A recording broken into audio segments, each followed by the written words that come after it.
We hope you have enjoyed the last two sessions. Yesterday we heard from Sam and Wayne on the evolution of East Reel's coastal fence, and Sinead and Paul on the Severn Valley Water Management Scheme, and of course myself on the Crindau Flood Risk Management Scheme. Today's session is titled Working with Water, and we have four very interesting presentations. Firstly, Fran will be talking about capturing nature's benefits. Reza will be talking about enhanced flood hazard assessment and evacuation planning. Jeremy will be talking about exposing our industrial heritage to deliver 21st century needs. And finally, we end with a video of natural flood risk management pilot schemes compiled by Tom and Dickon. Please use the Q&A panel to forward your questions. You may wish to like a question asked by others. You may receive a written response by the presenter if you're lucky. Hope you're sitting comfortably. I'm so very pleased to welcome Fran Moore. Fran is Binnies' Natural Capital Assessment Specialist with over 15 years experience in valuing benefits of nature for informed investment planning. Over to you, Fran.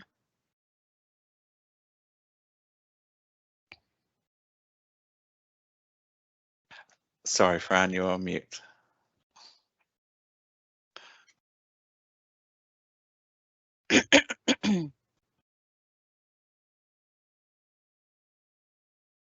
Sorry, Fran, you still seem to be on mute.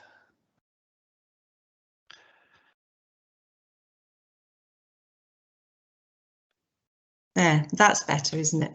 That's fine, thanks. And I'll just expand that. Okay, are we good to go? Yeah, all good. Yeah, brilliant. Hey, bore da pawb. Good morning, everyone. Thank you, Melissa. So as Melissa said, I'm Francesca Moore. I'm a Principal Environmental Economist here at Binnies and Natural Capital Lead, working mainly on in the water sector and flood risk management, but we do lots of other stuff too. So today really I just wanted to give you a quick overview of the natural capital approach and three examples where we are using it and valuing nature's benefits. So these examples will demonstrate the use of novel technology, remote sensing and the initiative of local communities in driving forward real change.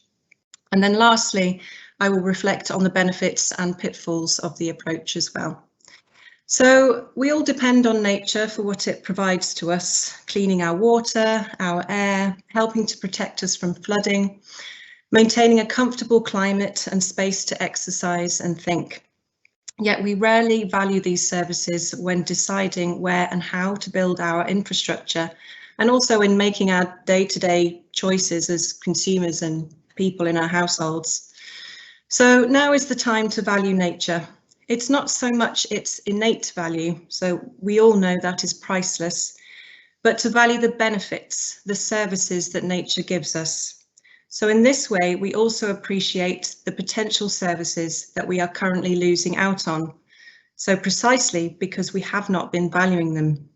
So if we restore nature, it cleans our water, we'll pay less through our bills. It reduces flooding, we'll pay less through taxes. If we restore nature, it cleans our air, we pay less, etc. The list goes on. So I only have 15-20 minutes, so I'll crack on.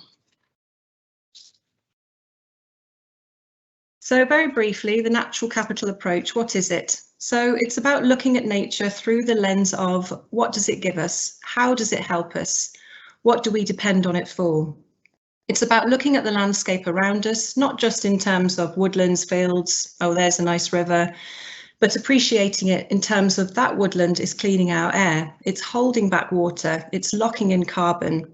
That grassland over there is filtering water, it's supporting biodiversity and providing nutrient-dense food. So it's about looking at how these benefits might change if we create or restore habitats. And it helps us to understand where is it best to create woodland, for example. If we do it over here, it will help slow down the flow and reduce flood risk. But if we do it over there, it will provide green space for a deprived community and help clean inner city air. So it's a way of looking across a landscape to help us understand where we are best doing more, to help recover nature and to help ourselves. thus helping us to avoid future costs now and in the future. So the main drivers for the approach being changing markets, so consumer demand, businesses understanding risks to their bottom line, de-risking their financial assets. So, for example, the Financial Times reported recently that in 2021, investment in ESG bonds has already reached $54 billion, which is up from $51 billion for the whole of 2020 last year. So it's all about the market wanting to de-risk and offset and attract consumers. Another key driver is corporate, government, local authority commitments to net zero carbon and biodiversity net gain. And we're seeing more and more government and corporate natural capital accounts coming through. And arguably, national policy and legislation is driving home the message and requiring a focus for us to work with nature and not against it. So in Wales, we have this message clearly coming through the Environment Act and the Wellbeing and Future Generations Act, underpinned by the Sustainable Management of Natural Resources approach. So I'll now run through 3 examples where little by little, we hope we're trying to get things back to living within nature's limits, to de-risk our infrastructure, recover natural assets and services, and create healthy, resilient networks for the environment, for people, and for businesses. And there we have 5, I've bulleted there the 5 main applications of applying the natural capital approach.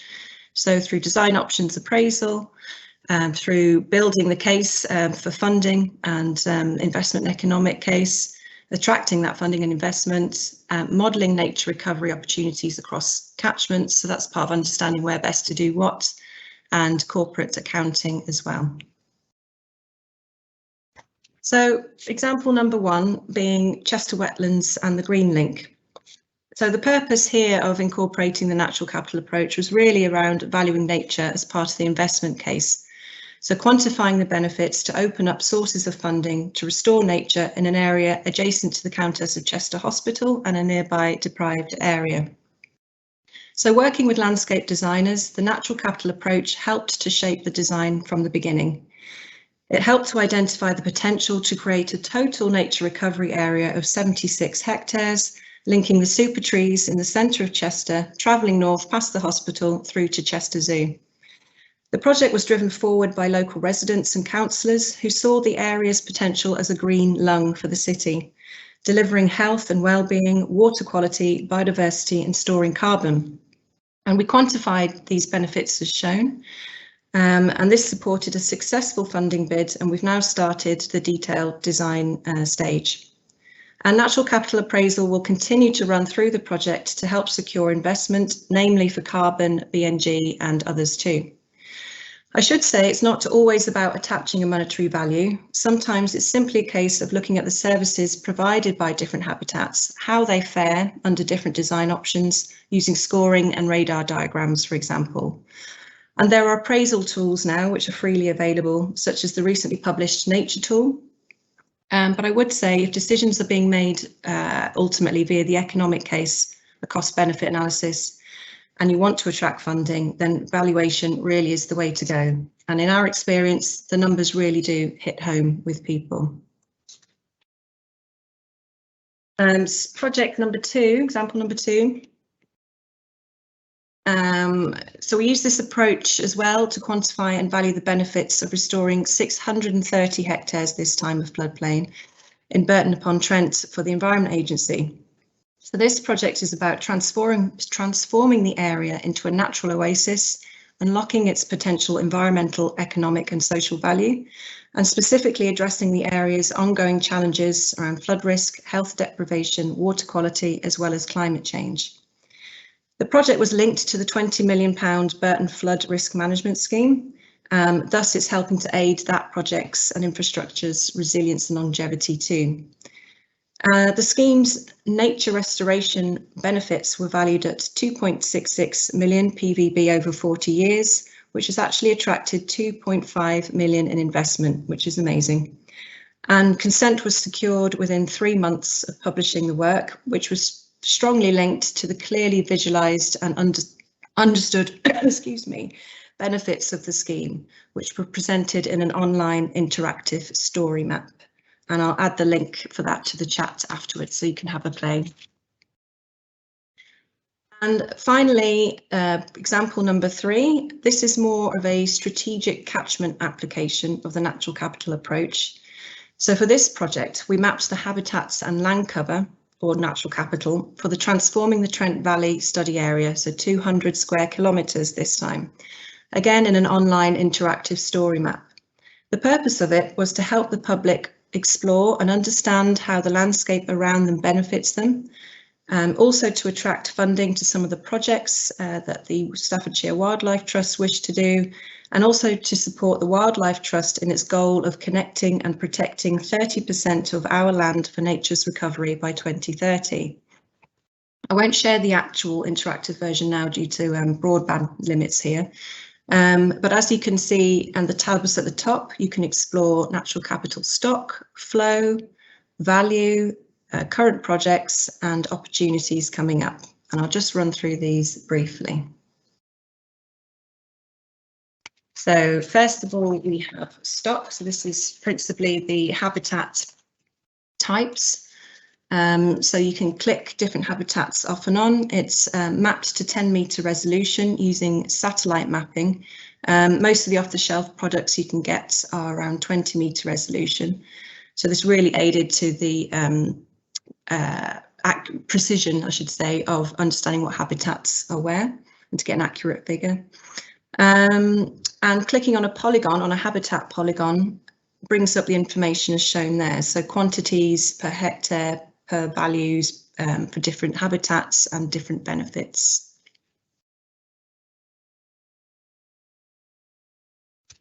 If you continue to explore the tabs, this one shows you how benefits vary across the landscape by habitat type. So the flow of the benefits, or the ecosystem services, as you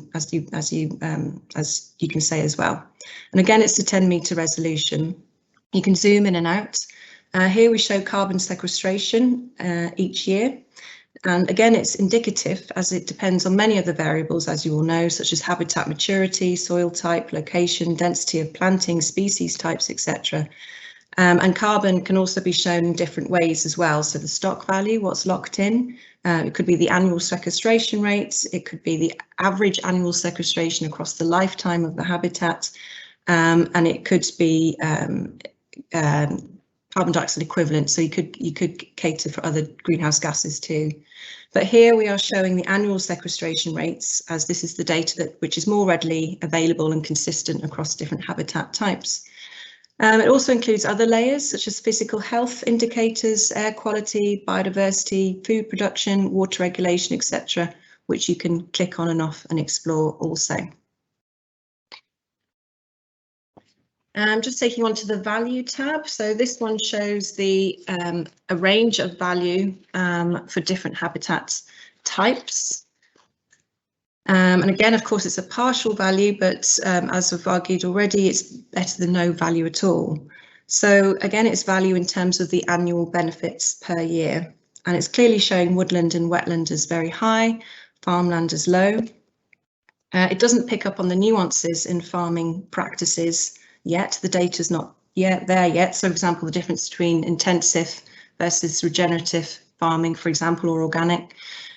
Something I would argue data is much needed for due to the large swathes of farmland across the UK. I think it's about 70%. So if we really do want to focus on restoring the benefits that we get from nature, we really should be looking at that. And then we also have a tab for projects. So this is where we valued the natural capital benefits of the Transforming the Trent Valley projects. So, for example, we're showing wetlands here.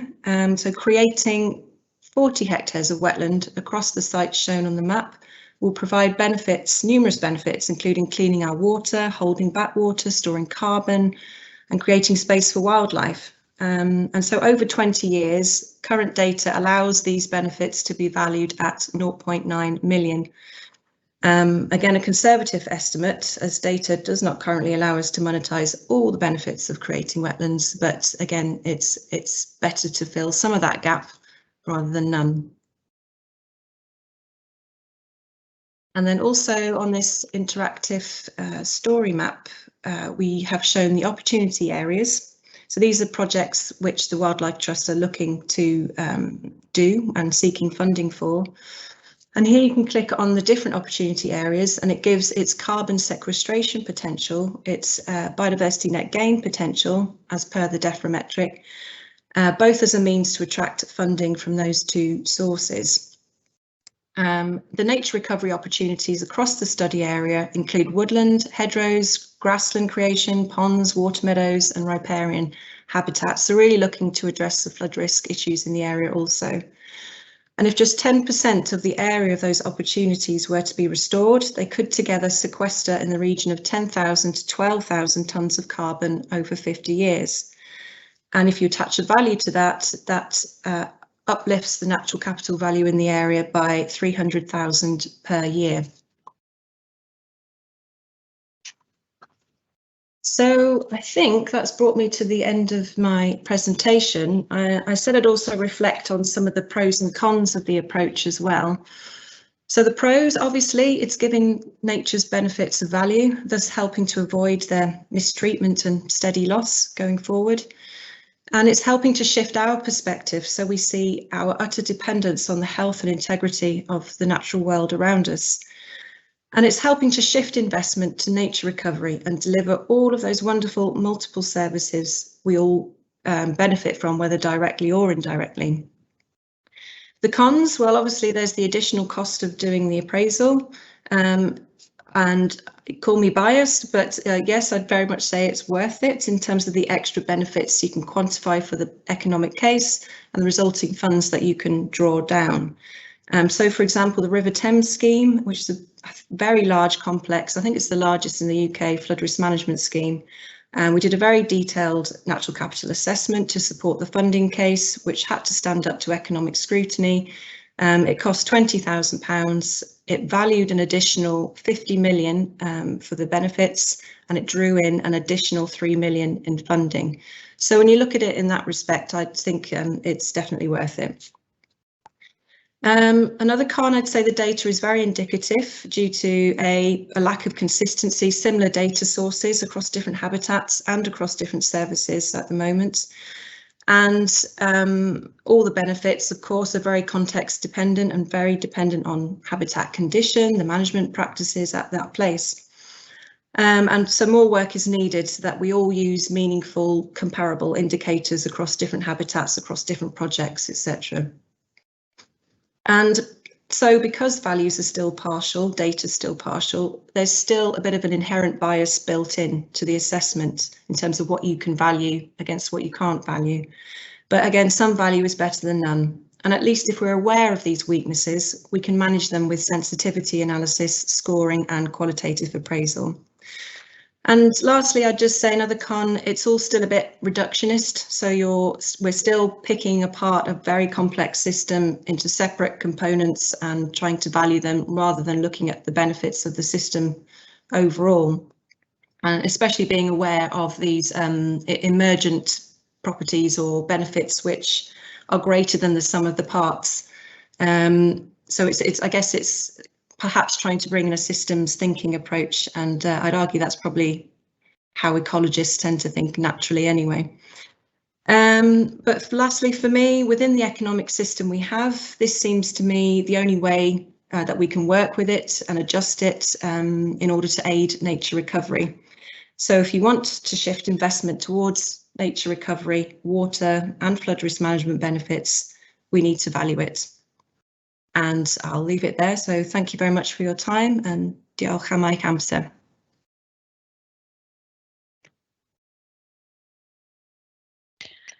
Thank you for a great presentation, Fran, with great examples from Chester Wetlands, Burton Marshlands and Trent Valley. I'm definitely going to check out Story Map. Next up is Dr Reza Ahmadian, who is a reader and the director of the International School of Engineering at Cardiff University. Reza has more than 15 years experience in developing and refining hydro-environmental computational models. Over to you, Reza. Thank you very much. Thank you very much, Melissa. Thanks for your introduction. And as Melissa mentioned, my name is Reza Ahmadian. I am a reader at Cardiff University School of Engineering. And research I will present today is our collaboration with Wuhan University and is funded by Royal Academy of Engineering, EPSRC, and Chinese Academy of Engineering. Do you see my screen okay, Melissa? Yeah, perfect. Thank you. Perfect. So during my talk, I first give you a brief introduction about why we are doing this work, different flood hazard assessment being used in different places. Then I show some of the benchmarking of these assessments and our evacuation planning approach, and then I finish by my conclusions. Why are we looking at flood hazard assessment? Although people are told by authorities not to walk through water, and particularly you see from NRW and the EA that people are advised not to walk through water, pedestrian walking in flooded streets is one of the two major causes of death associated with flood events. We are expecting to see more frequent extreme events as a result of climate change, and predicting these extreme events, such as flash floods, are more difficult. And this is more severe in short, steep catchments that we have many of those in Wales. At the same time, we all know that we cannot stop flooding everywhere, and we need to think about more resilient solutions and living with floods. And again, despite that people are told not to go through, sometimes they need to go through flooded areas, and sometimes they decide to go through flooded areas. There are many videos of people going through flooded areas, and most people associate these maybe with developing countries, but there are many examples around the world that even in the UK, this is happening. The top left picture is from floods in Europe in the summer. The bottom left is from Exeter, and the bottom right is from London, for example. And we need to consider that, at least in our opinion, accurate flood hazard assessment can be used to manage closure of streets or also provide alternatives as well. So how do we use, how flood hazard assessment is being carried out around the world? One of the, we looked at 6 different methods. In the interest of time, I will only introduce 4 of these methods here. The first method we looked at is the method is used in the US, developed by US Department of Interior. The method has been used for about 40 years now, and there are different charts for adult and children, as you can see here, and product of depth and velocity is used to assess and judge 3 different zones of flooded areas. The more recent method being used is Australian method. This is based on work by Cox et al. And there are 6 different zones introduced, and these zones are decided based on the product of depth and velocity, and there are different zones for adult and children. One of the advantages here is that many recent experiments have been used in deriving this method, so this is more recent method as well. The other method used is the method in the UK. Many of you are familiar with this method. This is based on HR value, which is product of depth and velocity plus 5, and there is a debris factor as well. There are 4 different zones, and as far as I know, there is no distinction for adults or children. The other method, which I will refer to it as a revised mechanics-based method, or RMBM, consider the main mechanism of instability. And these mechanisms in flooding is sliding and toppling. There are velocity, failure velocity calculated for each of these methods, and forces are analyzed to calculate these velocities. A ground slope is included in this method, and you can imagine walking against flooded water or walking in the direction of flooded water can be very different in terms of and can have different impact on stability. This method is more physics-based, and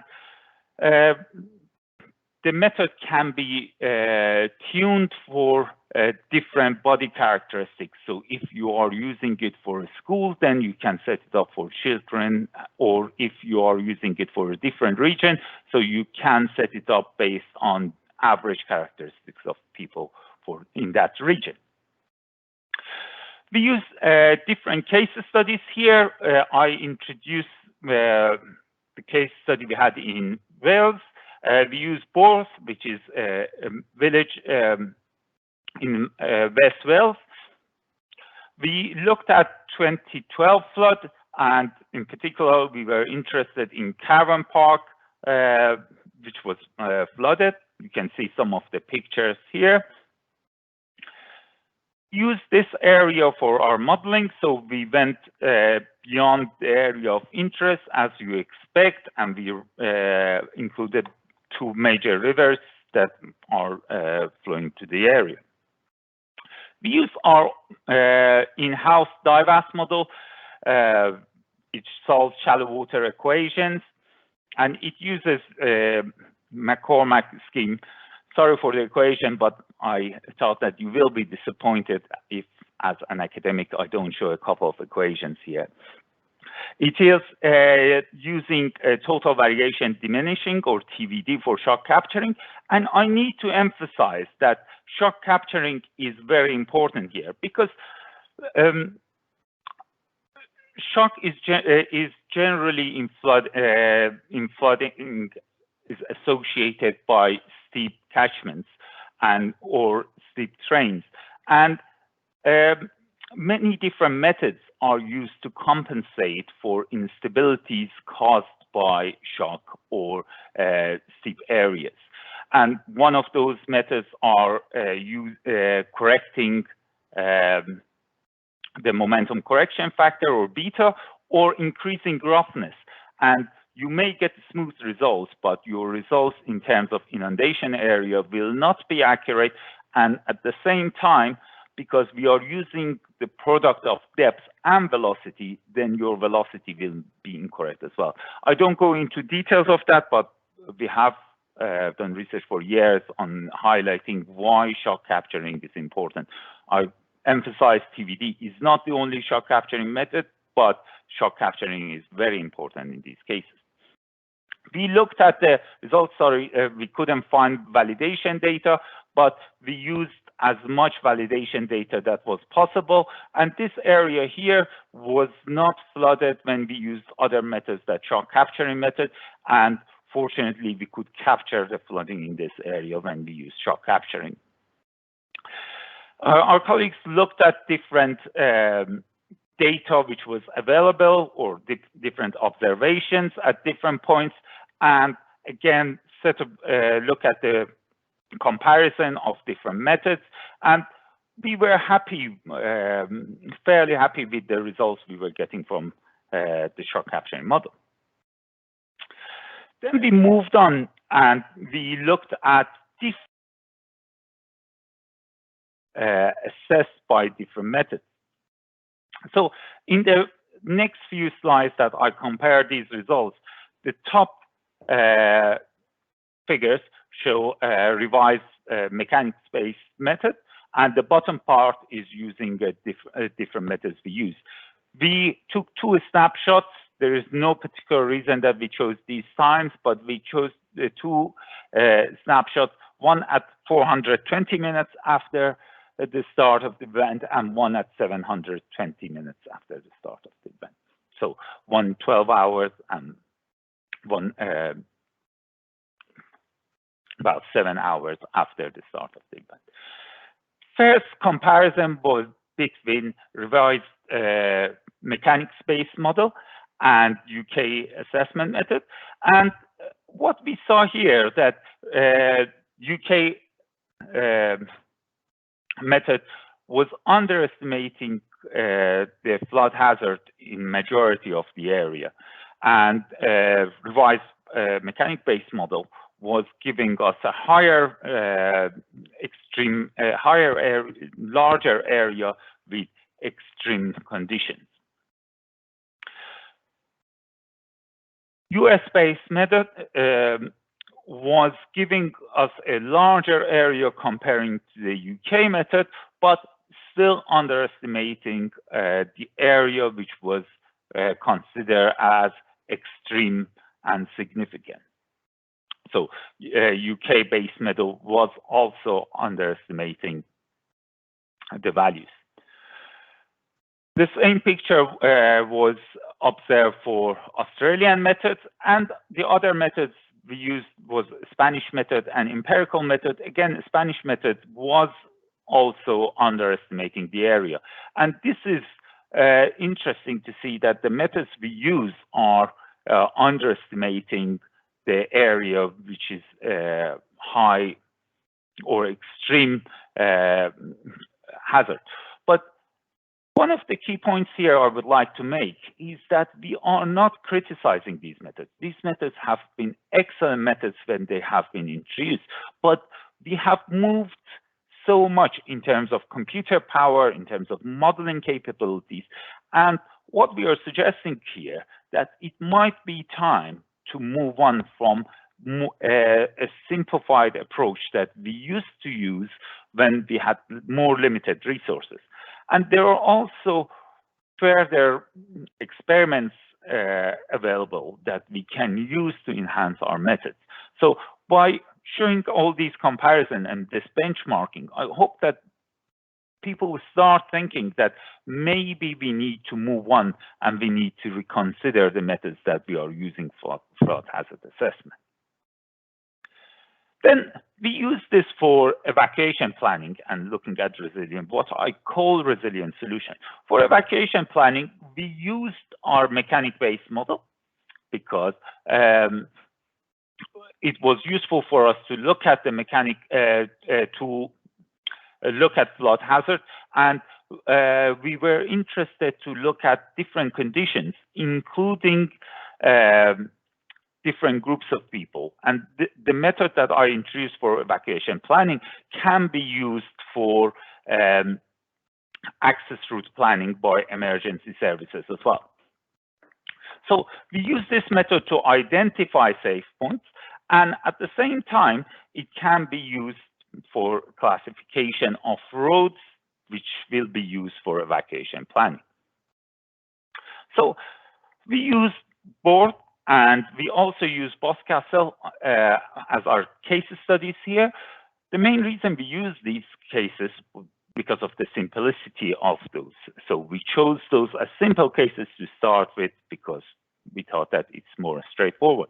One of the challenges we face in both case was that very quickly we found out that there were only two ways to evacuate, and both of these ways were flooded at early stages. But with even those two routes, we could identify the best routes, in particular for the western side here, the wing on the left here, and we found that this route, which is shown in blue, was safer comparing to the other one. And our safe zone that we could identify was only in this region here, shown by SB1. We implemented that for Boscastle as well, and flood in 2004. Again, we use Boscastle because of its simplicity. And you can see that in this case, our assessment was more complex, but still easy for us to look at. And if you want to see the benefits of the scheme, for example, at a point, I call this monitoring point 12. Let me see if I can show my laser pointer. So this monitoring point 12, there are two safe points, one safe point 5 here and one safe point 1 here. And the best way to go is safe point 1 and going in this direction rather than coming straight to safe point 1. So the way that we looked at evacuation planning, the evacuation routes were not necessarily the fastest route or closest route, but sometimes they were longer, but at least slightly safer or safer when we were looking at it. We could include body characteristics in this, and we were hoping that this method can be used to signpost evacuation routes. I use this I use the analogy between fire escapes and, for example, flood evacuation routes in areas like, for example, Bourse or Boscastle in particular, that there are touristic area and people might not be familiar with the region and there is a risk of flooding. And at the same time, this can be integrated, for example, in mobile apps as well to show the direction during the events. But when we were looking at Bourse and we saw that we had only 2 routes and both routes were flooded very earlier on, led to thinking that actually we may need to do something about this scenario. So if we have 2 routes and both routes are flooded very quickly, is it possible to modify these routes to enhance evacuation and reduce the flood hazard? And my colleague who was working on this, Giovanni Mussolino, he was Italian, and he found some pictures of Pompeii that there were raised region in the middle of the city to reduce risk when people crossing the waterway. So we tried to use the same approach, and we looked at what we call retrofitted scheme. So if we raise pavements by 30 centimeter in the safer route here, we saw that we can find a safe passage for a majority of the, or for the most of the event. And the pictures here on the left-hand side show the flood hazard as it was, and the pictures on the right-hand side showed flood hazard after retrofitting and after raising pavements in the caravan park by 30 centimeters. And these pictures show that actually along the evacuation route, flood hazard dropped significantly as well. And as you can see here, we had a safe window for 30 centimeters before and after the peak as well. So our safe window was increased by 30 minutes before and after the peak event as well. So just to summarize, that we can use accurate flood hazard assessment to help managing route closures and providing alternative routes for evacuation or managing flooded areas. You need to remember that we are not suggesting people should go through water. So we are advising that people should avoid flooded area. But if it's needed to evacuate people, it is safer to use a mechanic-based method to evacuate people from this area. using even when we are using flood hazard assessment, using a suitable model for flood modeling is even more important, and we can use a revised mechanic-based model to plan evacuation, and this can be integrated in different platforms as well, as I discussed. For example, it can be used in mobile phone and so on. And we use a simplified case here, but we have been working with our colleagues in University of Bristol and University of Exeter, and we try to implement this method in Exeter for recent floods and look at evacuation planning and safe places around Exeter as well.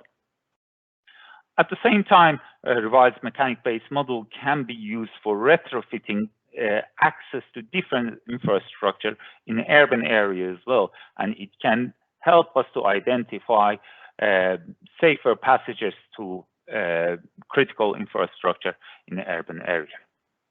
Thank you very much.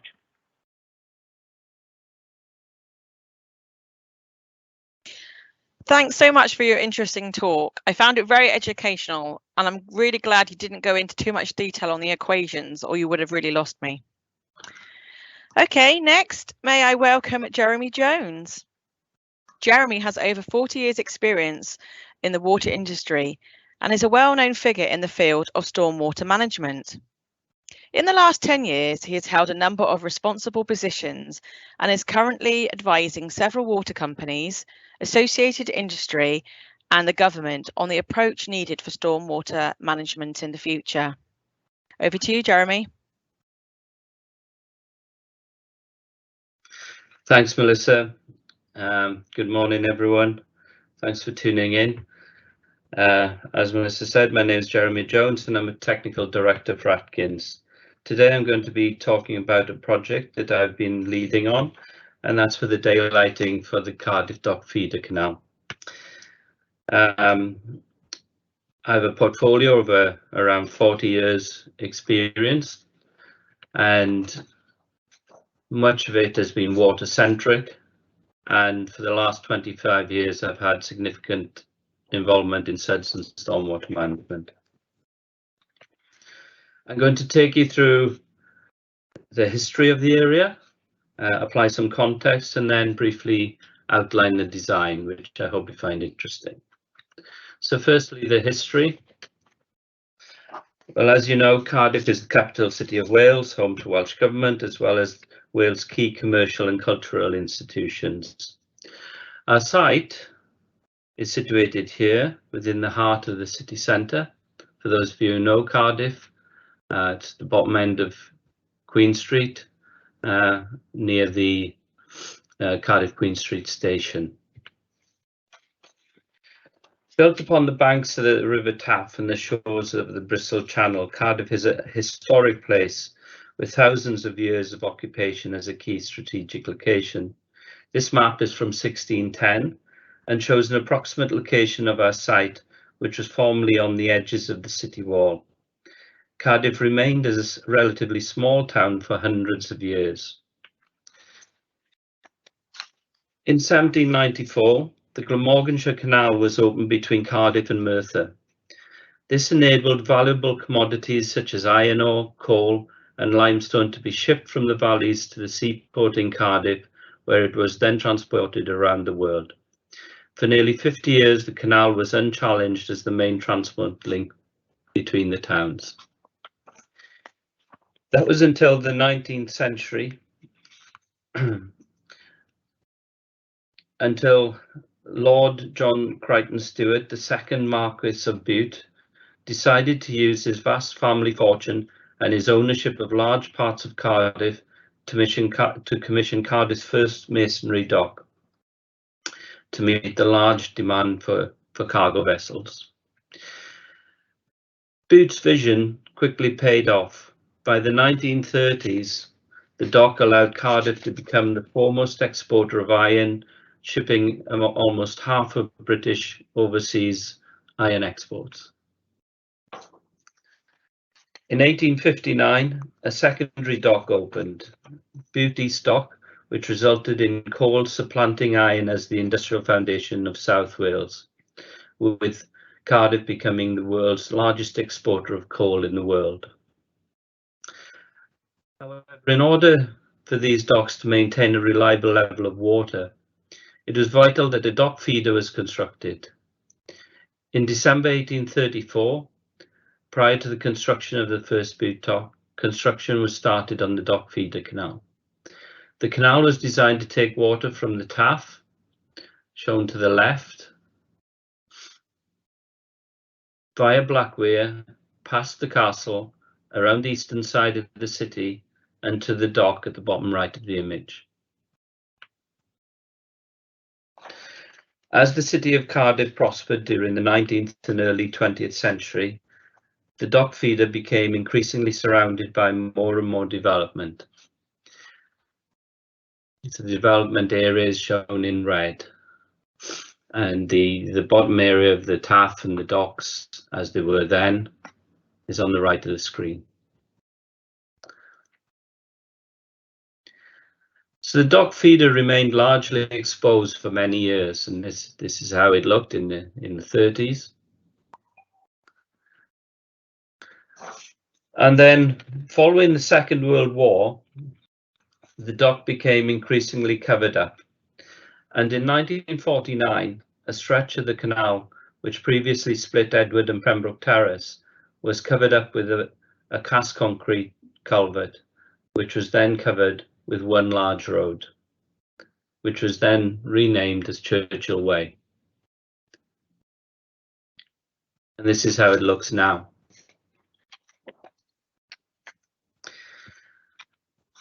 So before I get into the design, I'd like to put some context around why things like the daylighting of the feeder, the dock feeder, is so important.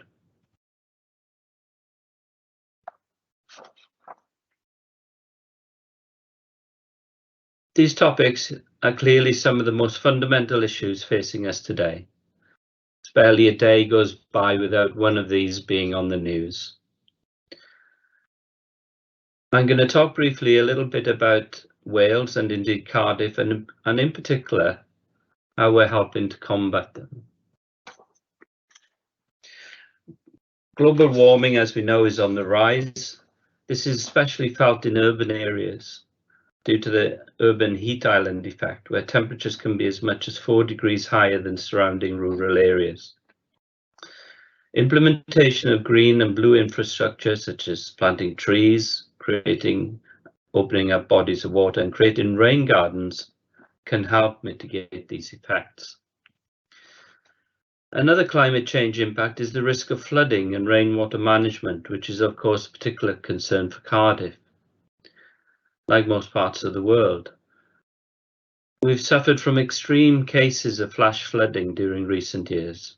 These images are from the local region following Storm Dennis in February 2020, when the UK suffered the wettest February since records began. The image shown here is actually the upper extents of a car park. Global biodiversity is in steep decline. In a report from last year, the WWF warned that numbers of mammals, birds, fish, plants and insects have fallen at an average of 68% from 1970 to 2016, which is more than 2/3 in less than 50 years. So as professionals, we are of course obligated to do our best to reverse this terrible trend.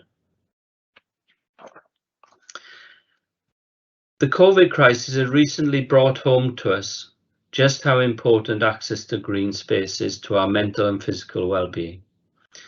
And as much as there is economic inequality in our society, there's also a huge inequality in access to quality green space.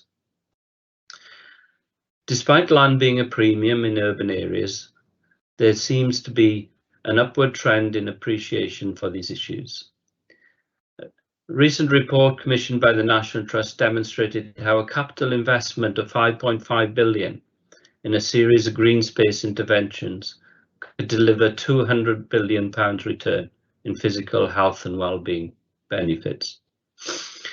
When I first started out in SEDS, we didn't have the means to make those calculations. Now we do. And as we move forward, the actual economic value of SEDS and the importance of green and blue space in society is becoming more and more important. And as much as green space can bring us health benefits to the simple area of being outdoors, it also provides communal area where we can reconnect with others in a safer way, which is especially important to those who have been shielding or self-isolating for long periods.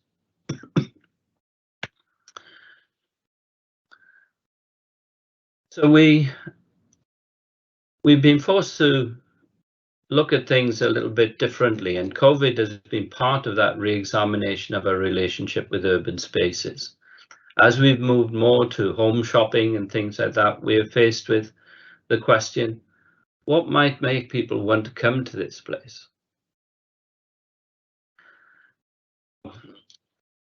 Locally, Wales is doing pretty well. We're making positive environmental, societal and economic impacts through various pieces of legislation. Our Wellbeing and Future Generations Act came into force in 2015. The legislation sets out 7 wellbeing goals that focuses on and is seen as being a very innovative piece of legislation. The Welsh Government is also committed to achieving a carbon neutral public sector by 2030. Another legislative innovation from Wales is the way in which they've utilised the Floods and Water Management Act 2010.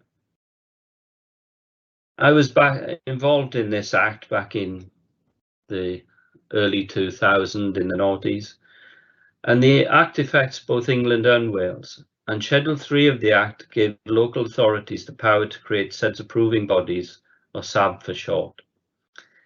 In England, they decided not to make SEDS standards a statutory part of the planning process, and that weakens the Act's potential. However, in Wales, SABs became a statutory part of the planning process, and from 2019, all new developments with more than one house or a construction area of 100 metres squared would need to have SEDS to be designed and built in accordance with the new statutory SEDS standards. I've also been involved with the SAB implementation group of the Welsh Government, and what I'm seeing is how these things are moving on. We're now a couple of years into it, and we're starting to see huge improvements. In stark contrast, the limited requirements of the non-statutory standards for SEDS in England, the Welsh standards cover not only the hydraulic management of surface water runoff, but also the water quality management and the delivery of amenity and biodiversity benefits. This has made Wales a real leader in water management, and thanks to enthusiastic SEDS champions such as Lead Drainage Officer Ian Titherington pictured above, and innovative schemes such as Greener Grangetown, has made Cardiff in particular a real driver for positive change in this space. So, what is it that we set out to do? So we wanted to uncover the canal and provide a new destination for the city centre, a pedestrian priority zone, design bioretention systems, direct filtered rainwater into the canal, picking up all of the surrounding surface water, to create permanent and occasional water features, and very important, to create an area where people, families, workers in the city centre could come and dwell and socialise. We provide a vegetated screen adjacent to the taxi rank, create pollinator-friendly planting, and most importantly, to revitalise a part of the city centre which, due to development in other parts on the west side, has started to get a little bit run down. So let's talk a little bit about the design. Well, this is the site in its current form.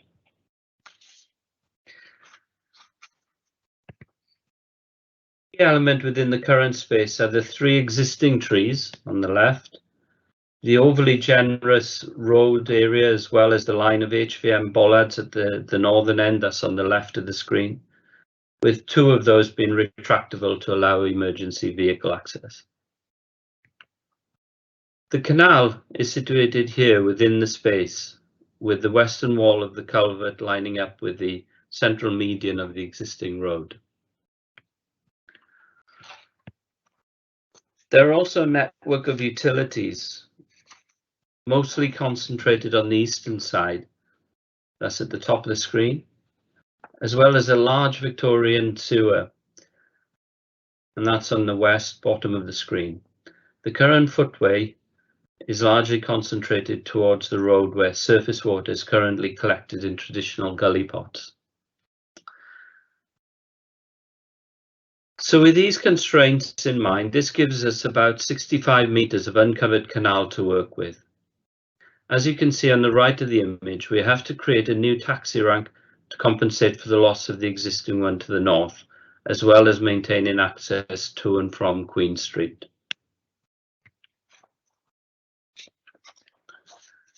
With the space that we had available, we then needed to consider the best ways in which we could get people as close to the water as possible. Having looked at many precedents, the tried and trusted method was to create a series of terraced platforms. However, this was only really possible on the western side of the water. That's on the lower side, as the vast network of utilities on the east meant that we couldn't go down as much as we'd like on that side.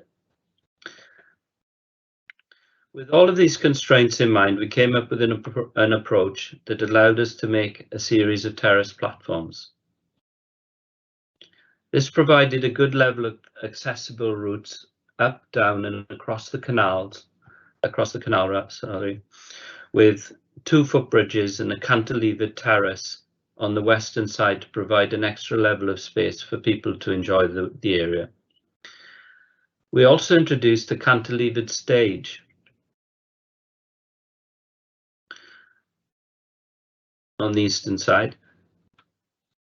This retains the level access from the current footway height, and not only provides a space with another interesting way to experience the water, but also turns the space into an outdoor cultural venue, something which has become even more needed since COVID shut down our access for in-person entertainment.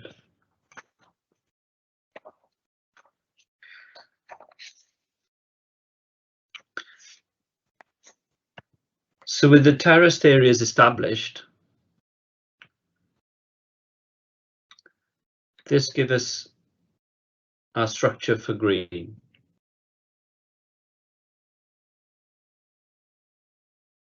And the blue.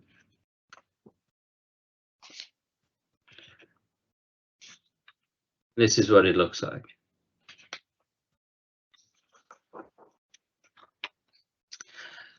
Now, part of this presentation includes a video. I'm not going to play it because of time constraints. So what I'm going to run through is a series of slides showing you some of the layout of the area. So this is looking from the new taxi rank area. You can see the kiosk on the right-hand side there, and you get a feel for how the area is going to look as we move forward. This is looking north from the bottom of Churchill Way. This is moving further up. You can see the new stage.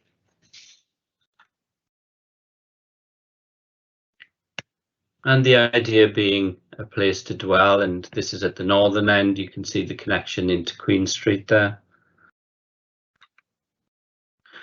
And what's very important to us is that we didn't want this just to be an area during the day.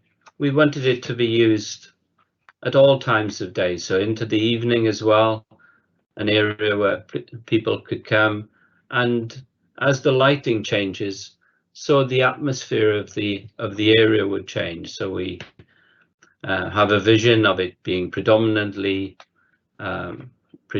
used by families and city centre workers during the day. And then as we move into the night, it becomes more of a type of cafe quarter area.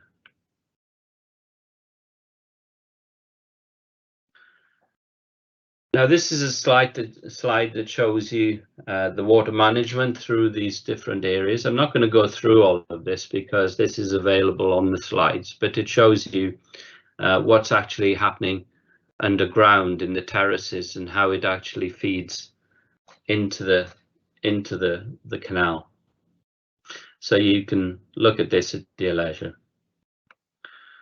Now going forward, this is some of the press that's been received, and I'm pleased to report that we've really had some exciting and supportive messages from so many different people.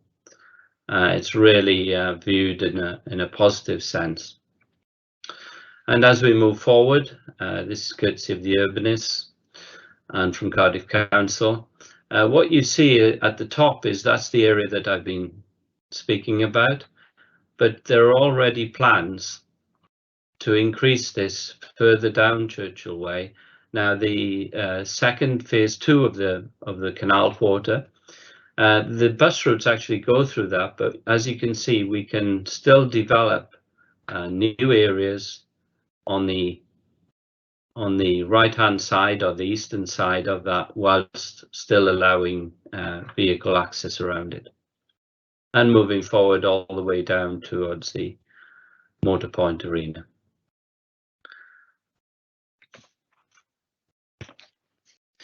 So that's it from me. I hope you've enjoyed that quick run through of some proposals in Cardiff City Centre, and like everything else, I'll pick up the questions at the end, or by all means contact me direct. Thank you, Melissa. That's all from me. Thank you, Jeremy. I can admit I was one of those people who are unaware of its presence, but I'm really looking forward to enjoying this area in the future, and I really hope we can plan a walking tour there in the future with you. Oh, absolutely. As we move forward, I think it's going to get even more interest, and certainly that's one thing for the future that I'm sure we could consider. Great, thanks. Okay, last but not least, we have Dickon Wells and Tom McLean, both technical advisors from Welsh Government. Tom delivered the business case guidance used by the risk management authorities to justify FCERM investment in Wales. He also oversees the appraisal of all local authority schemes. Dickon is a chartered civil engineer and has worked in flood risk management for 10 years in UK and Canada. They will introduce a roundup of videos of natural flood risk management projects within the pilot programme in Wales, and includes the speakers from Gwynedd Council, Rob Williams, Rhianwen Bailey from Neath Port Talbot County Borough Council, Tim Marshall from NLW, and Sean Waskey from Waterco. Over to you guys. Press play on your video.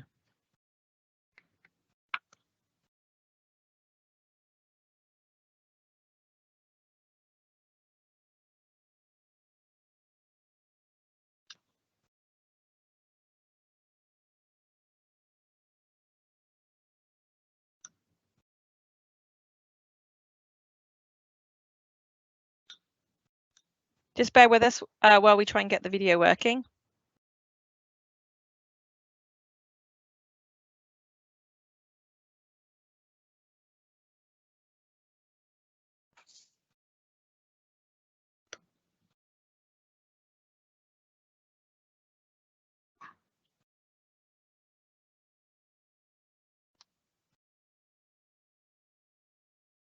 Perhaps we could just take a couple of questions while we're waiting.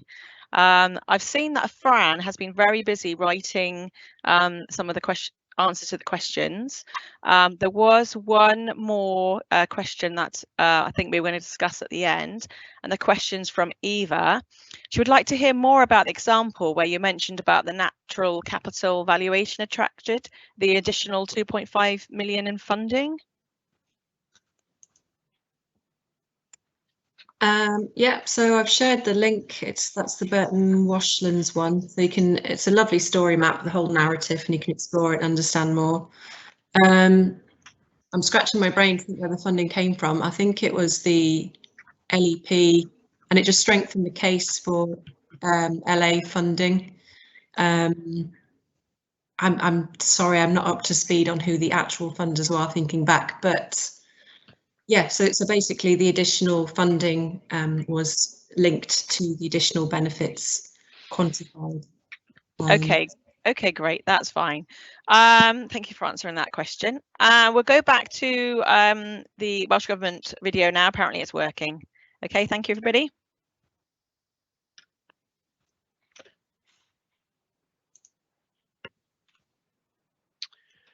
Hello and welcome to this presentation on the Welsh Government's Natural Flood Risk Management Pilot Programme. I'm Tom McLean, Technical Advisor for the Welsh Government's FCERN branch. This presentation has been pulled together by officials from Welsh Government and includes 4 case studies provided by or on behalf of risk management authorities in Wales. I'll be providing some of the background to the pilot and then we'll be going through the case studies, and then finally my colleague Dickon will explain the ongoing evaluation of the programme. So, why set up an NFM pilot? Quite simply, the Welsh Government wants to see more NFM schemes. NFM have been eligible for funding from the Flood Risk Management Programme for a number of years. In fact, in 2018, our updated business case guidance tried to encourage more schemes by mandating its consideration at the shortlist stage. However, it appeared that despite this, RMAs were still very wary of using NFM as opposed to more traditional grey measures. Concerns were mooted to us regarding the effectiveness of NFM, land ownership issues, maintenance implications, concerns over the design life of these measures. However, whilst we've debated these pros and cons such as these for quite a long time, we weren't in Wales necessarily doing this from a position of experience. Welsh Government felt it was necessary to run a pilot programme in order to gain that experience, to find out whether or not RMAs in Wales can actually make these types of schemes work, and if not, why not?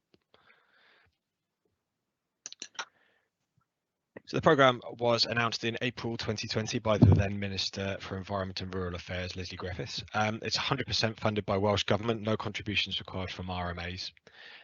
As with our main flood programme, funding is only actually available to the RMAs themselves, but we do encourage them to work with third parties wherever possible. £1 million was set aside, but this was subsequently increased to 2 million following a positive response from risk management authorities. Every scheme must include benefits to properties, and it must also include some sort of monitoring. So not necessarily telemetry. We're pragmatic about how much we can actually learn from such a short project, but the evaluation can be focused on qualitative information and experiences. So asset performance, ongoing issues with maintenance, etc., working with third parties. We also kept the application form quite simple, so anything scheme below £150,000 was just a simple application form. Larger schemes were also eligible, but these would be subject to a more formal business case. It was originally a 2-year pilot, but that has now actually been increased to 3 years and was due to finish in March 2023. So key findings of the programme so far at this halfway stage. It's mostly smaller schemes, very few larger projects. We have a wide range of measures that have been considered. You can see some of those presented there, from everything from tree planting to in-stream structures. You may also note that as it stands, a lot of them are not yet confirmed as to what measures they're going to use, and everything so far has been focused upon watercourses, and we haven't actually had anything.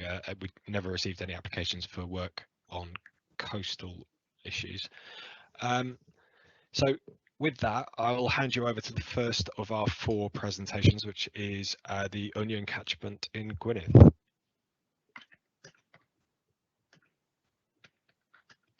Hello, my name is Rob Williams of Gwynedd Council, and I was the client of this small-scale NFM scheme in Onion catchment. The Onion catchment extends towards the higher grounds to the northeast of Dolgella, to the northern slopes of the Aran Range and the southern slopes of Rowbell Fawr. The project builds on the research by Bangor University, which was carried out into the hill slope and river processes in the main subcatchments of the Mawddach and the Bunion, and concluded that the effect of planting within the floodplain is significant in enhancing temporary storage for overback discharge.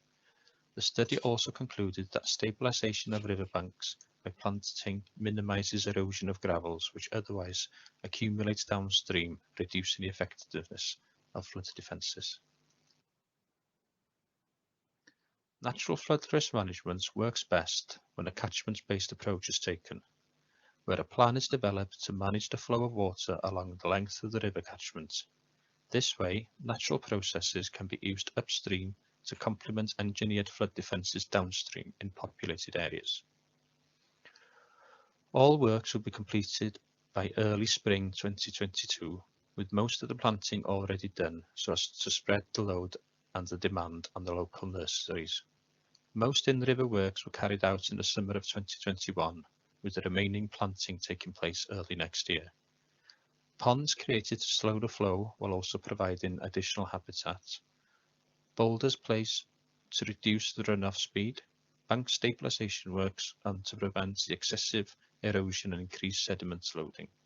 Cross-slope planting with all native local plants, and ditch and gully blocking to restore peatlands. The type of natural flood management proposed in the Union catchments not only reduces flood risk, it can also achieve multiple benefits for people and wildlife, helping restore habitats, improve water quality, and helping make catchments more resilient to the impact of climate change. Overall, there will be a positive environmental impact from this catchment scheme. Measures that reduce runoff and raise the water table, such as drainage blocking, can also lessen the impact of droughts and reduce the amount of agricultural chemicals reaching the watercourse. Ponds provide habitats for a range of aquatic mammals, amphibians, invertebrates, as well as farmland birds.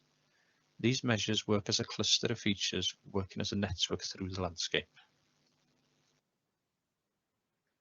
Working in close partnership with Snowdonia National Park, who had committed in-kind contribution of experienced project managers, ecologists and foresters, while also the help of the Capital Works team to help monitor, evaluate the works, run procurement exercises, provide special advice and ensuring all consents are in place.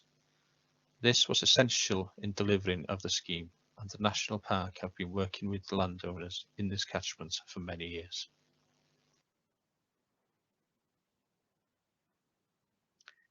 Good day everyone, I'm Tim Marshall. I work as a Senior Specialist in NRW's Projects and Programme Delivery team, and I'm the Project Executive for our investigations of NFM options for Dinas Powys in the Vale of Glamorgan. The studies are currently at their appraisal stage. Dinas Powys is 55th on the Register of Communities at Risk in Wales, and we estimate that do-nothing damages amount to around £8 million over a 100-year appraisal period. This work follows flood risk management studies and appraisals over a number of years. In 2020, NRW published an outline business case supporting a landscaped floodwater storage bund in the Cadoxton Valley, just to the northwest of the village.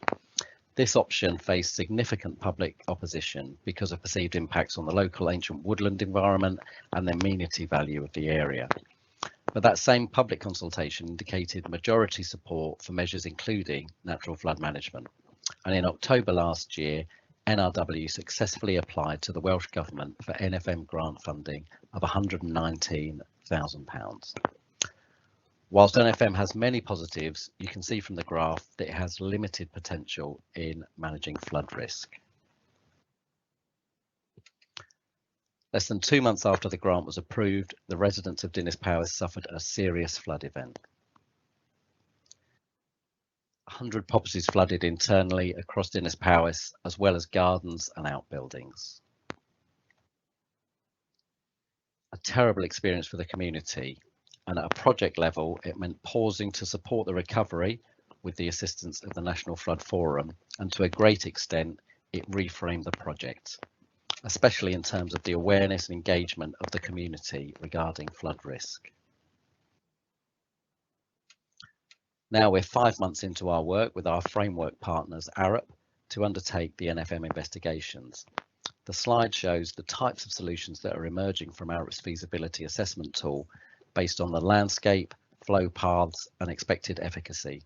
The next step is to ground truth these ideas with landowners in the catchment. We're also looking at engineered options such as leaky dams in the channels of the East Brook and reviewing some options from our previous work as well as ideas coming from the community. The great things about this project include the fact that a wide stakeholder community is very much engaged. In fact, the community has had a really significant influence on the definition of the project scope. Our partners, Arup, are making good progress with the appraisal, and the National Flood Forum continues to support the Residents Flood Action Group in their interactions with us and other agencies. The biggest challenges are that we're really pursuing NFM in the wake of a previous and controversial proposal for a flood alleviation scheme that had a 1 in 100 probability standard of protection. Our understanding of the catchment hydrology is limited, and December's significant flood event redefined the project context. It impacted our project programme, but at the same time underlined the urgency of effective FRM solutions for Dinas Powys.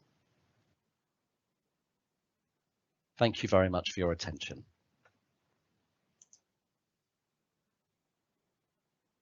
Bore da, good morning.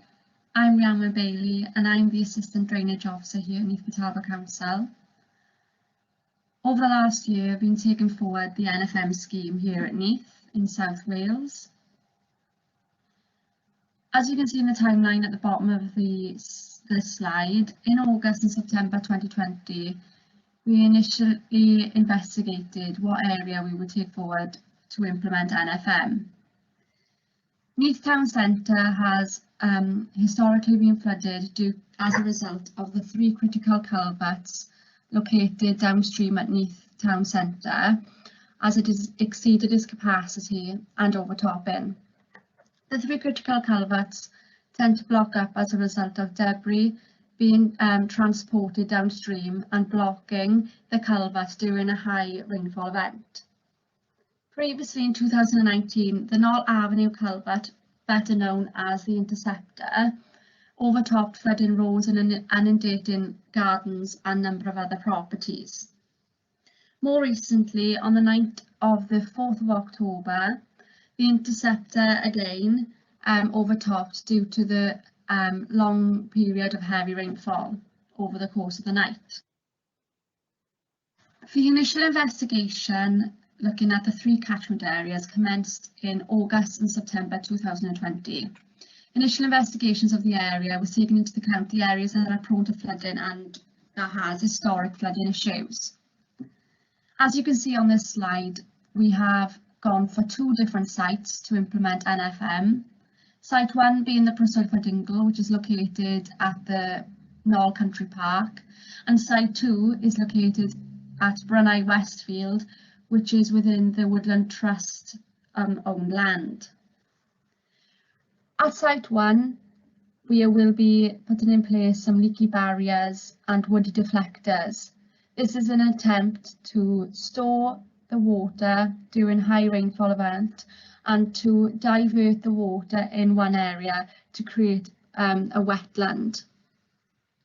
Site 2 will comprise of 2 bunds and ponds features, along with woody deflectors being put in place along the flow pathways to attenuate the water flow. Together with the desk-based study and with holding the Natural Flood Management Workshop back in December 2020, this was a great opportunity for a number of stakeholders to come together and discuss local issues and perhaps identify other areas in which we could further focus on. This NFM workshop included Neath Mahavar Council, Atkins, the Biodiversity team, Knoll Country Park team and members of the Woodland Trust. As a result of the stakeholder workshop, as you can see on the image on the right, this displays the number of opportunities in which we can implement within the 3 catchment areas. Our biggest challenge during this project was the scheme selection process, whereby we had to prioritise which catchment area would benefit most from the implementation of natural flood management and which would help reduce flood risk downstream. The location of the NFM features we are taking forward for construction was highly influenced by the land ownership of the areas, knowing that we had to make a timely decision for construction.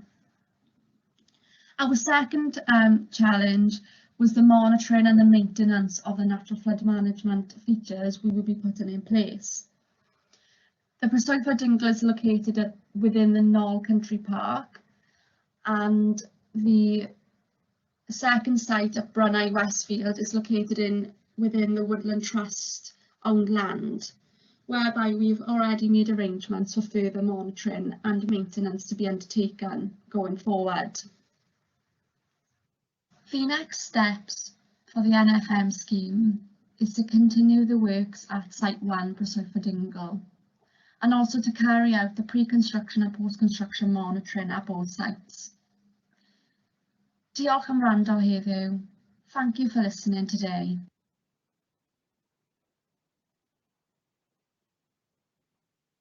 This presentation is by Sean Wozzick of Waterco Limited on behalf of Anglesey Council. Dwyran in Llanfair Pwllgwyngyll is regularly affected by surface water, main river and ordinary watercourse flooding. Anglesey Council supported funding from Welsh Government to work with local landowners to utilise a large area of land shown on the proposed image to attenuate water to reduce flood risk and establish a biodiversity-rich wetland. The project is currently at construction phase and subject to the weather, construction is due to be completed at the start of November. The project focuses on surface water and ordinary watercourse flood risk. NRW are currently investigating a scheme to reduce main river flooding. During heavy rainfall, the capacity of an ordinary watercourse is exceeded, resulting in overtopping. As the floodplain fills up, several properties are at risk of flooding. The problem is exacerbated when the downstream outfall becomes tide-locked.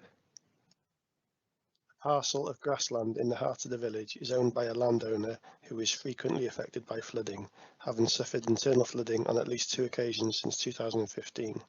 Further investigation of the area confirmed that this land offered the best potential to store water offline and control discharge downstream and towards at-risk properties.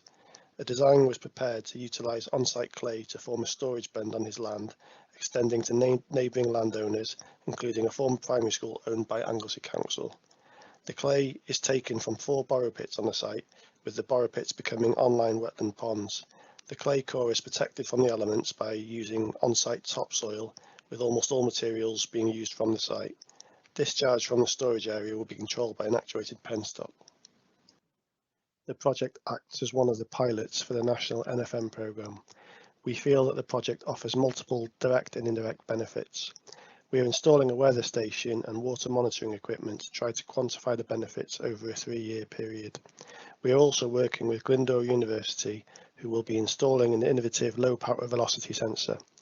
The scheme will reduce surface water flood risk and reassure some of the residents who worry whenever it rains and the tide is in. Environmental benefits will include wetland creation and improved biodiversity, with improved water quality through sediment capture. The scheme is only able to proceed as a result of community involvement and engagement by Anglesey Council, with some of the landowners meeting for the first time as a result of the project. We found that formal agreements with landowners helped to reassure them, and these agreements also help to clarify responsibilities into the future. All efforts should be made to ensure easy maintenance. For this scheme, the landowner is required to do little more than occasionally cut the grass and inform the council if he notices anything of concern. As NFM projects led by local authorities are still relatively new, we feel it is important to install post-scheme monitoring to try and quantify the benefits of the scheme. More information is available on our website. Hi, my name is Declan Wells and I'm heading up the evaluation of the NFM pilot programme in Welsh Government. I wanted to spend the last of these mini presentations showing you some of the lessons we're learning from this programme and touching on the future of NFM in Wales. One of the key priorities of this pilot programme was to learn more about delivery of NFM, both within Wales and in RMAs. So the evaluation is critical.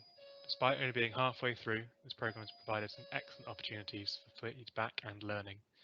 Many of these are covered in the earlier presentations, so because time is short, I'm just going to touch on a couple of examples. Partnership working is critical to NFM projects, perhaps even more so than for traditional FCRM projects. There are some fantastic examples of partnership working across the programme, from working with national organisations such as the Woodland Trust to local landowners and community groups. Benefits have ranged from joint learning to active involvement in delivering the works, with 40% of project teams aiming to use landowners and volunteers to help deliver the project. However, it does take time to develop trust and build relationships. While there have been some great examples of project teams finding ways to deliver the project which benefits all parties, many are still struggling to engage with landowners without a prior interest. We therefore need to find innovative ways of rewarding and compensating landowners and to ease their concerns. One thing we are currently doing is working with colleagues across Welsh Government on the development of the Sustainable Farming Scheme to ensure that NFM is considered in this scheme. Although this is a few years away, once complete, this scheme will replace current EU farming subsidies, and when complete, this programme could enable land management payments to NFM measures. While we in Welsh Government recognise these challenges in partnership working, we encourage project teams to keep trying, as there are solutions out there, and we're seeing some fantastic results from even some of the more challenging landowners. Another major challenge faced by project teams is in assessing and monitoring benefits. The smaller scale and softer nature of many NFM measures make it difficult to assess benefits. Generally speaking, NFM measures are better at managing smaller scale nuisance flooding than the extreme events which we are usually focused on in flood risk management. Because of the challenges in this area, the programme is flexible in its approach and encourages project teams to take a proportionate approach to assessing benefits on the basis that something is better than nothing. The purpose of this programme is to encourage learning and improve knowledge alongside the improvement of existing guidance.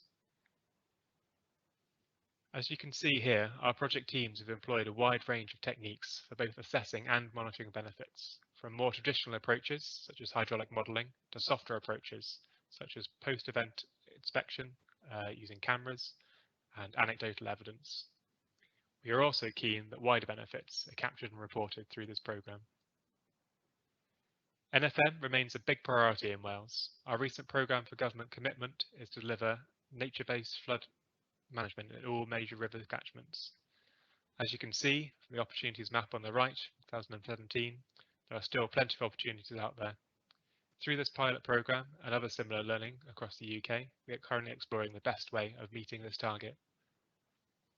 Recognising the challenges in doing things differently, particularly during a pandemic, we have agreed to extend the NFM programme for an extra year to give project teams longer to complete. We also encourage risk management authorities to keep putting NFM projects forward through the main capital programme next year. As I mentioned earlier, we're also working with colleagues across Welsh Government and aiming to be joined up in our thinking to ensure a unified approach to natural flood management. Thanks for listening. Tom and I will be happy to take any questions.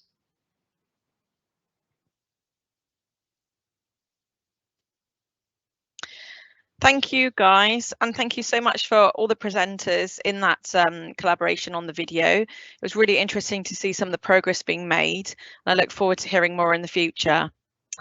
I think we'll go straight into questions now, if that's okay. And Fran has been very busy already with some of her replies, so if that's okay, I'll go straight on to the questions for Reza. So there's a comment here a question from Robin. He welcomes comments on how extreme flood modelling assessments can recognise uncertainties from real-world realities that can make for even shallow, slow waters hazardous, for example, floating debris, cold water shock.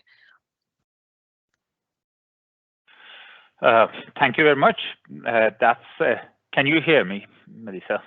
Yes, we can. Thank you. Okay, excellent.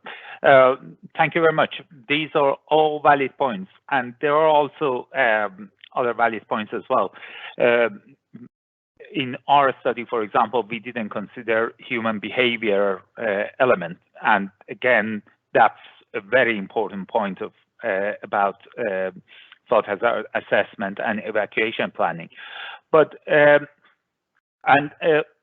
I would like to emphasize as well that we are not advocating that people should walk through water. So these exist. So we try to avoid them by not going through water. But when you have to go through water, then finding the best route is the best, or using flood hazard for finding the best route is the best approach in our opinion. So at least it can provide you with a safer solution. But all these needs to be investigated, and we need to look at these elements and human behavior at the same time. And communication is a very important point, because we have discussed many times that people should not walk or drive through water, and we see every time that it is flooded, there is a car stranded in flooded water, or there are people walking through and face difficulties. So communication again is very important. I fully agree with all those points, and there is much more opportunity to follow these up. My main point is, and this is my last comment, that we have been trying to change mentality of looking at flood hazard from what it was 20, 30 years ago and move that forward. And then all of these are part of the portfolio. Thank you. Okay, we've got a question and a statement from Kerry here. She says, very interesting. And would it be prudent for highway engineers and developers to integrate such ideas into their design, including active travel designs? And at the very least, there should be recognition of these escape routes within designer risk assessments. The problem is that planning committees sometimes make bizarre decisions as they're not engineers. Again, I fully agree. I think that's a fantastic comment, and I fully agree. I think there is room to consider these. These need to be included or considered by highway engineers and developers as well. And in some cases, for example, like accessing to infrastructure, considering these access routes or safe passages can be the difference between making critical infrastructure like a hospital or transport hubs becoming available or not. We have a meeting next month about this, and we will be looking at this with some of the stakeholders as well, and hope we try to push this a little bit further. Okay, thank you. And Richard is asking, have you considered the herd mentality approach, the follow me, I know where I'm going statement? Any response to that?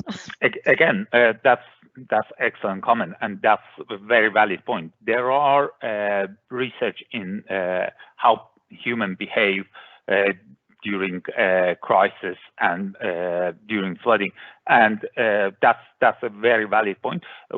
One way is the statement that Richard mentioned, but at the same time, when even if someone doesn't make that a statement and we see them going in a certain direction, we tend to follow them rather than taking another route. So this is very important. The other aspects are, for example, past experiences and perception of risk from different people. So that those are also important. As I said, we didn't include these in our work, and we need to consider that's a very specific and regional perception as well. Thank you. Okay, over to Jeremy now. You're on the hot seat. So I've got a question from Ming and Pete. I think similar thinking here. They want to know about how will the water quality be managed in the canal, and is there an expectation for blue water as shown in the images rather than the brown water, which may be more realistic? Okay, well, you can hear me okay? Yes, we can, thank you. Yeah, well, the water in the canal is pretty clean anyway, because it's coming from the TAF and is pretty well oxygenated and you know, pretty high quality river water anyway. In terms of water entering it from the area, all of this water will go through the vegetated processes, which will be performing a whole cleanup on the water through the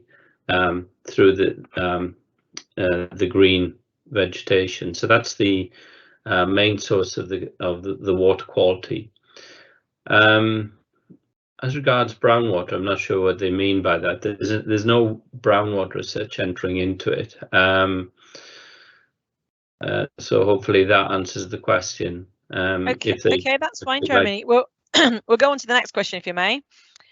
We've got Kerry asking about antisocial behaviour and vandalism, and will there be a need for trash screens? And also, how is a culvert currently inspected? Is the channel fully entirely full? No, the channel is controlled. It's controlled by inflow penstocks, and it's also controlled at the downstream end as well. So the water levels and the flow rates are very, very controlled. Naturally, the water levels may grow slightly during rainfall, but it's very small in comparison to the overall flow rate. In terms of trash screens, there are screens to protect anyone who should, accidentally fall in, and there are egress points as well. There's also access points through the canal will be guarded by inobtrusive barriers, but the idea is to actually allow people to get as close, but they are actually the actual water area is protected as well.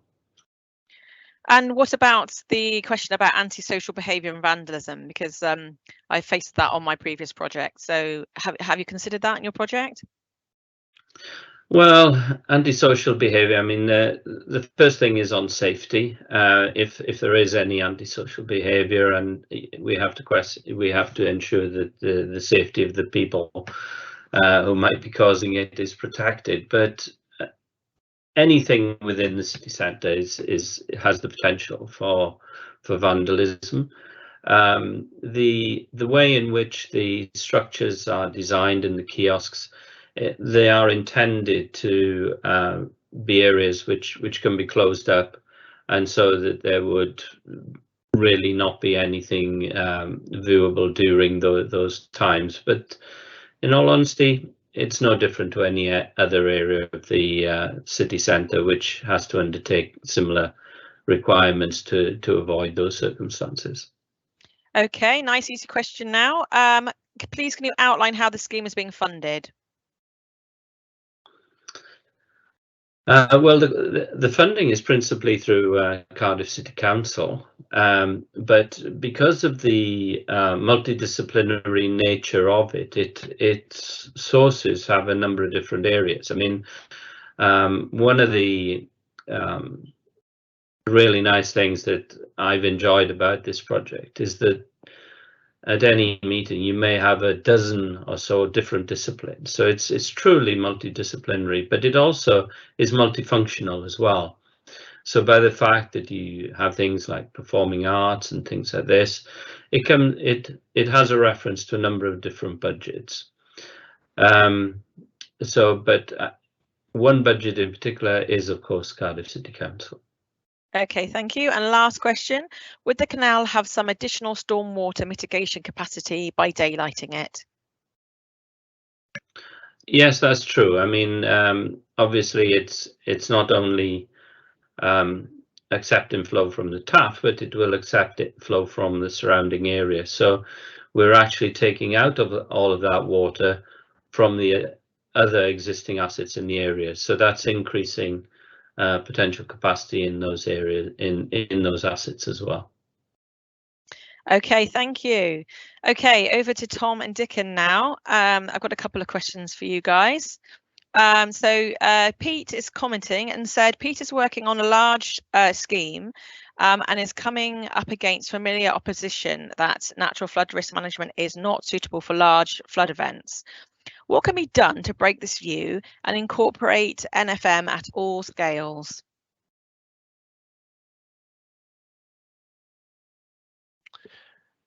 Yeah, I'll take that one if that's okay.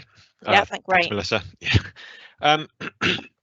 I think the key thing is communication. I think you'll see from the example case study we had there with Dennis Powers presented by Tim Marshall at NRW, where it's we're in that situation we have a community that's actually quite in favour of NFM.